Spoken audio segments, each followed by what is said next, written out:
Happy New Year. Thank you for joining us for the very first Capital City News episode of 2020. This new year brings new leadership to Salt Lake City. Earlier this month, 4 new elected officials took an oath of office right here on the east side steps of the Salt Lake City and County building. On this week's episode of Capital City News, we hear from Salt Lake City Mayor Erin Mendenhall. And our History Minute is about Pink Floyd, the Flamingo. Let's get started with our legislative update and look back. At its January 7th meeting, the City Council elected a new leadership team for 2020. District 3's Chris Wharton will serve as the chair, and District 2's Andrew Johnston will serve as the vice chair.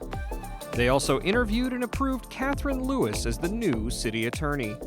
They also received reports about the Foothills Trail System Master Plan and the city's emergency management program. To learn more, visit slc.gov/council. Salt Lake City elected officials were sworn into office on January 6th, taking an oath to support, obey, and defend the Constitution of the United States and the state of Utah in their new roles. Each official shared a speech outlining their vision and goals for a stronger city. And focus on the present, preparing for the future, to build the stronger, more equitable, and more accessible future every Salt Laker deserves. We can do this if we work together with love and dedication as one city committed to reaching its greatest potential. Let's get to work. Thank you. Congratulations and welcome newly elected and re-elected Salt Lake City officials. Mayor Erin Mendenhall, Salt Lake City Council members Andrew Johnston of District 2, Ana Valdemoros of District 4, and Dan Dugan of District 6. For this week's interview, we hear from newly elected Mayor Erin Mendenhall, the 36th mayor of Salt Lake City and the third woman to hold this position in city history.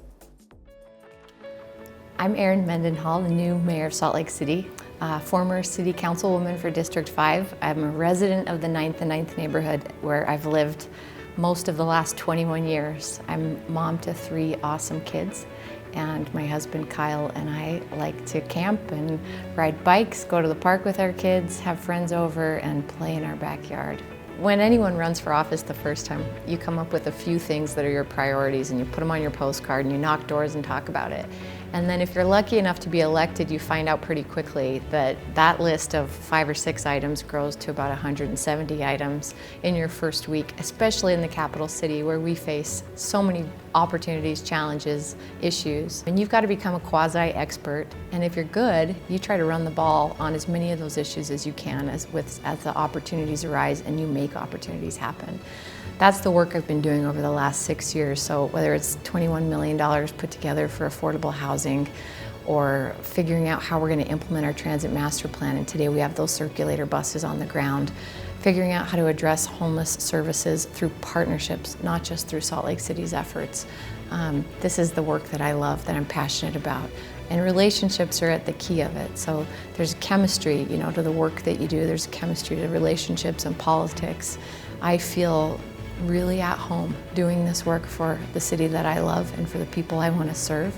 And it's exciting politically, and I think just as an individual, to be working in a realm where I can't predict all of the opportunities, but I know from the last 6 years of work I've been doing, there are opportunities coming at us, and that if we're in the right position, we have the right temperament and tenor, and we're setting ourselves up to be productive, there are good things coming for Salt Lake City. There are opportunities for us that I'm ready to take by the horns and get the most out of it for our residents that I can.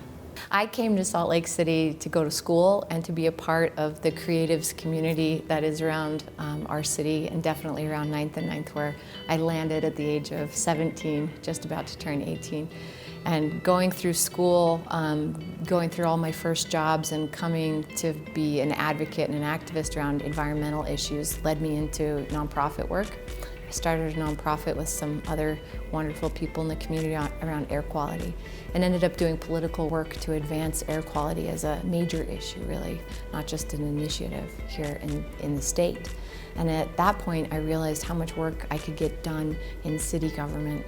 Around that time, there was an opening on the city council, and I jumped into it, fell in love with doing the work of a capital city's legislative body, which is everything from golf courses and street pavement to street lighting and homeless resources, how we engage with our communities, who's at the table and who isn't, human trafficking survivors, state street revitalization, affordable housing issues in the city.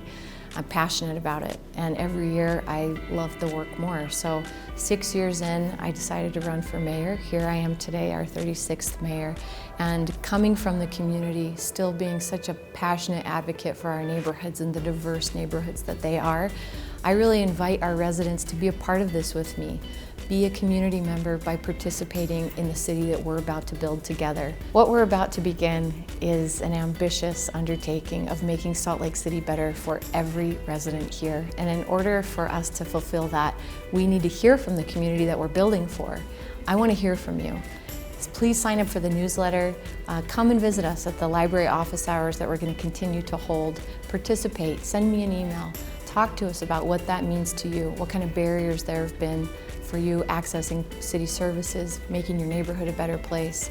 The answers really lie in the community that we serve, and in order for us to build that greater Salt Lake City, we've got to have your voice a part of it. And now it's time for History Minute. In 1988, Tracy Aviary had a brand new batch of Chilean flamingos. One flamingo, named Pink Floyd, hid while the rest of his flamingo friends were getting their wings clipped. Instead of submitting, Pink Floyd flew the coop. The flamingo disappeared and a search was called to find him. Soon, he was spotted in the Great Salt Lake where the food and water matched his native home. Aviary staff tried valiantly to catch him, but it was impossible. Eventually, it was decided that Floyd would simply live out there by himself. Citizen groups tried various plans to get him back or make him comfortable, from using pink flamingo yard decorations to lure him, all the way to working to unleash a whole pad of flamingos to make him feel not so alone.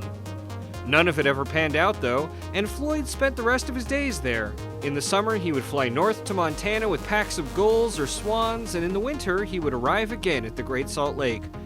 He grew a cult following, and Floyd's sightings were met with great enthusiasm. Pink Floyd lived like this in the wild until 2005. He never came back after that, and after 17 years of living in the wild, it's believed he passed on, though Salt Lake will never forget him. Thanks for joining us for another episode. With the new year comes new opportunities, and Salt Lake City has plenty of job opportunities. Check out slc.gov/jobs to learn more. Thanks for watching. We hope you join us next time. For SLC TV, I'm Poonam Kumar.